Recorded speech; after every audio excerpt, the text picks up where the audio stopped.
Êtes-vous touché par la blessure du rejet? De nombreuses personnes ou situations nous font réagir et parfois souffrir. Il est donc évidemment intéressant de découvrir la source de ces souffrances. Le moyen préféré de l'ego pour nous éviter de souffrir est de porter un masque. Et à chaque fois qu'on se sentira en souffrance, on portera ce masque. C'est toujours notre perception, notre interprétation des faits qui cause notre souffrance et non ce que quelqu'un est ou fait. Aujourd'hui, je m'attarde donc sur cette blessure de rejet qui naît chez l'enfant de sa conception jusqu'à ses 1 an.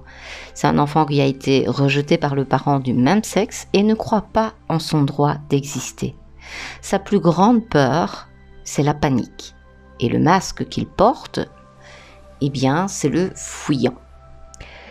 Je vais vous citer quelques attitudes dans lesquelles peut-être vous allez vous reconnaître lorsque vous êtes dans la blessure de rejet. On se sent coupé et incompris des autres.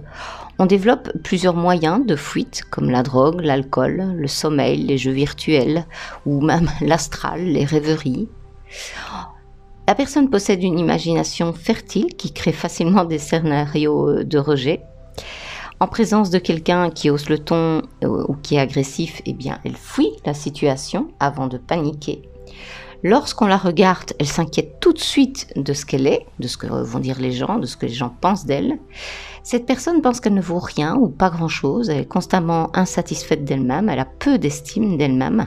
C'est une personne perfectionniste qui a peur de ne pas réussir sa vie. Elle utilisera souvent les mots nul, rien, pas de place, sans valeur.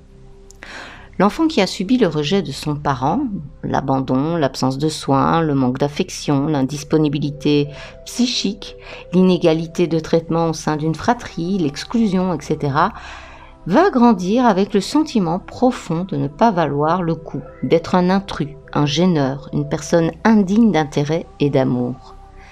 Dans son espace imaginaire déconnecté des contraintes sociales et relationnelles, il va se sentir apaisé, en bonne compagnie, en sécurité. Or, cet isolement, tout en lui devenant nécessaire, un goût prononcé pour la solitude, va le faire souffrir et compliquer plus encore ses relations avec les autres. La blessure de rejet est liée, selon Élise Bourbeau, à la blessure d'injustice, car toutes deux sont éveillées par le parent du même sexe que l'enfant. Le rejet est éveillé dès la conception, tandis que celle de l'injustice est plutôt éveillée à partir de l'âge de 4 ans. L'enfant qui souffre de la blessure de rejet va s'effacer et être le plus silencieux possible, pensant qu'en agissant ainsi, il sera plus aimé et ne sera pas rejeté par ses parents. Il pensera même que si un parent est dur, froid, indifférent, voire même parfois violent, eh bien c'est par amour. Il est dans le déni. D'ailleurs, il arrive que dans certains témoignages, qu'un enfant qui a été battu par ses parents dise « oui, mais s'il me battait, c'est parce qu'il m'aimait et qu'il voulait que je devienne quelqu'un de bien ». Le fuyant, donc la blessure de rejet, celui qui porte cette blessure de rejet, et le rigide, qui porte la blessure d'injustice, sont tous deux des personnes perfectionnistes. Mais leur motivation est différente. Durant leur enfance, ils ont reçu de l'attention ou des compliments du parent du même sexe seulement lorsqu'ils agissaient selon les normes de ce parent. Voilà pourquoi ils s'en demandent beaucoup. Ils vont dépasser leurs limites car ils croient que ce n'est jamais assez bien. Le fuyant, il veut être parfait pour se sentir aimé.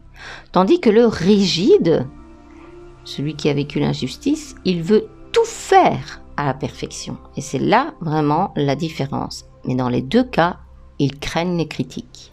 Ce sont des personnes qui ont du mal à accepter de l'aide car pour eux, cela signifie qu'ils ne sont pas capables ou pas assez, qu'ils sont nuls. Comment peut-on guérir ou voit-on que l'on guérit de ces blessures? Eh bien, quand une blessure est guérie, cela signifie que ce que nous ressentons ne domine plus notre vie ou nos décisions. Vous pourrez être conscient que les paroles ou le comportement d'une personne qui nous font ressentir du rejet, et on observera assez rapidement en sachant que ça fait partie de nous. On aura cette conscience de se dire, eh bien là c'est ma blessure qui s'éveille lorsque cette personne m'a dit telle chose ou a eu tel comportement avec moi. Et donc le fait déjà d'en prendre conscience va diminuer l'émotion.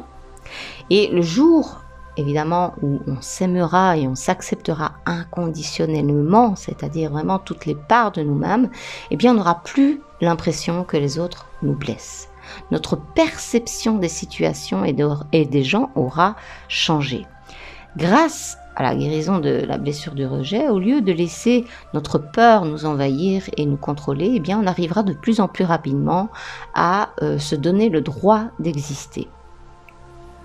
On peut même parler à notre ego et le remercier de vouloir nous protéger, tout en sachant que cette peur nous empêche d'écouter notre besoin important, ce qui est important pour nous à ce moment-là, et qu'on est prêt à faire face aux conséquences, évidemment, qui peuvent en résulter. Rappelez-vous que seul l'amour que nous nous donnons à répétition a le pouvoir de diminuer nos blessures. J'espère que cette capsule a pu vous aiguiller, vous apporter peut-être des réponses. N'hésitez pas à me laisser un petit message, un retour. D'ailleurs, je vous remercie pour tous vos commentaires sur mon travail et sur mes vidéos, mes podcasts. Prenez bien soin de vous. Je vous dis à très bientôt.